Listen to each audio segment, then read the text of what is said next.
ஆதியாகமம் அதிகாரம் 3. தேவனாகிய கர்த்தர் உண்டாக்கின சகல காட்டு ஜீவன்களை பார்க்கிலும் சர்ப்பமானது தந்திரமுள்ளதாய் இருந்தது.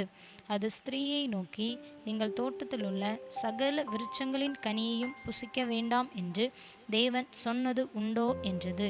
ஸ்திரீ சர்ப்பத்தை பார்த்து, நாங்கள் தோட்டத்திலுள்ள விருட்சங்களின் கனிகளை புசிக்கலாம், ஆனாலும் தோட்டத்தின் நடுவில் இருக்கிற விருட்சத்தின் கனியை குறித்து தேவன், நீங்கள் சாகாதபடிக்கு அதை புசிக்கவும் அதை தொடவும் வேண்டாமென்று சொன்னார் என்றாள்.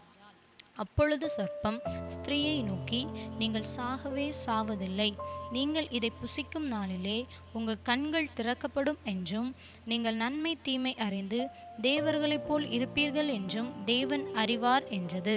அப்பொழுது ஸ்திரீயானவள், அந்த விருட்சம் புசிப்புக்கு நல்லதும் பார்வைக்கு இன்பமும் புத்தியை தெளிவிக்கிறதற்கு இச்சிக்கப்படத்தக்க விருட்சமுமாய் இருக்கிறது என்று கண்டு அதன் கனியை பறித்து புசித்து தன் புருஷனுக்கும் கொடுத்தாள்.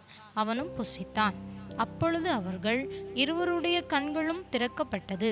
அவர்கள் தாங்கள் நிர்வாணிகள் என்று அறிந்து அத்தி இலைகளை தைத்து தங்களுக்கு அரைக்கச்சைகளை உண்டு பண்ணினார்கள். பகலில் குளிர்ச்சியான வேளையிலே தோட்டத்தில் உலாவுகிற தேவனாகிய கர்த்தருடைய சத்தத்தை அவர்கள் கேட்டார்கள். அப்பொழுது ஆதாமும் அவன் மனைவியும் தேவனாகிய கர்த்தருடைய சந்நிதிக்கு விலகி தோட்டத்தின் விருட்சங்களுக்குள்ளே ஒளித்து கொண்டார்கள்.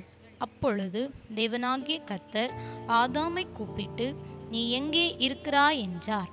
அதற்கு அவன், நான் தேவருடைய சத்தத்தை தோட்டத்திலே கேட்டு நான் நிர்வாணியாயிருப்பதினால் பயந்து ஒளித்து கொண்டேன் என்றான். அப்பொழுது அவர், நீ நிர்வாணி என்று உனக்கு அறிவித்தவன் யார்? புசிக்க வேண்டாம் என்று நான் உனக்கு விலக்கின விருட்சத்தின் கனியை புசித்தாயோ என்றார். அதற்கு ஆதாம், என்னுடனே இருக்கும்படி தேவரீர் தந்த ஸ்திரீயானவள் அவ்விருட்சத்தின் கனியை எனக்கு கொடுத்தாள், நான் புசித்தேன். அப்பொழுது தேவனாகிய கர்த்தர் ஸ்திரீயை நோக்கி, நீ இப்படி செய்தது என்ன என்றார். ஸ்திரீயானவள், சர்ப்பம் என்னை வஞ்சித்தது, நான் புசித்தேன் என்றாள். அப்பொழுது தேவனாகிய கர்த்தர் சர்ப்பத்தை பார்த்து, நீ இதை செய்தபடியால் சகல நாட்டு மிருகங்களிலும் சகல காட்டு மிருகங்களிலும் சபிக்கப்பட்டிருப்பாய். நீ உன் வயிற்றினால் நகர்ந்து உயிரோடு இருக்கும் நாளெல்லாம் மண்ணை தின்பாய். உனக்கும் ஸ்திரீக்கும் உன் வித்துக்கும் அவள் வித்துக்கும் பகை உண்டாக்குவேன். அவர் உன் தலையை நசுக்குவார், நீ அவர் குதிங்காலை நசுக்குவாய் என்றார். அவர் ஸ்திரீயை நோக்கி, நீ கர்ப்பவதியாயிருக்கும் போது உன் வேதனையை மிகவும் பெருக பண்ணுவேன், வேதனையோட பிள்ளை பெறுவாய். உன் ஆசை உன் புருஷனை பற்றி இருக்கும், அவன் உன்னை ஆண்டு கொள்வான் என்றார்.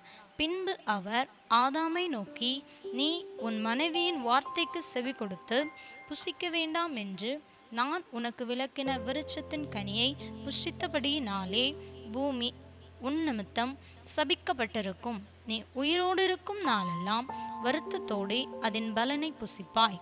அது உனக்கு முள்ளும் குறுக்கும் முளைப்பிக்கும். வெளியின் பயிர் வகைகளை புசிப்பாய். நீ பூமியிலிருந்து எடுக்கப்பட்டபடியால் நீ பூமிக்கு திரும்ப மட்டும் உன் முகத்தின் வேர்வையால் ஆகாரம் புசிப்பாய்.